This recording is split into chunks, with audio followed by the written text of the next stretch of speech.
Цяла нощ. Ха-ха! Толкова нощи без сън? Колко можеш да понесеш, готин? Да ти покажа ли?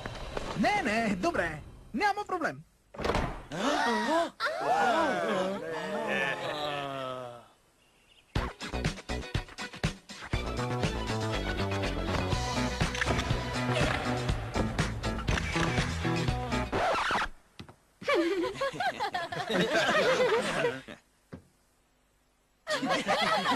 Добре, какво?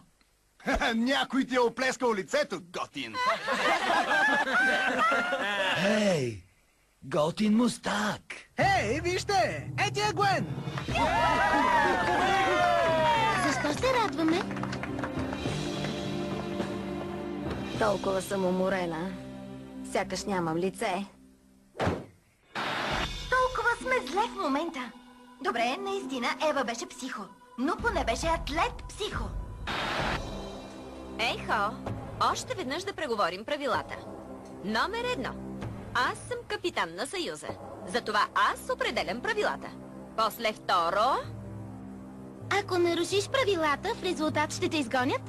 Добре. И номер 3. Аз мога да вземам всичко от вас, но моите неща са си само за мен. Не знам за това последното. Готово. Ще го променя. И да знаете, по всяко време мога да променя състава на последните трима.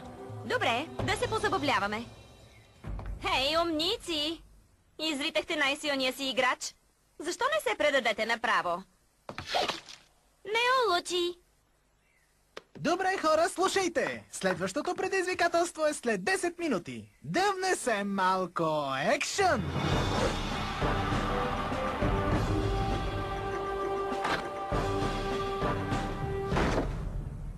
Събудете ме и ще ви е за последно. Ти си виновен за всичко с твоето гадно хъркане! Това е медицинско заболяване.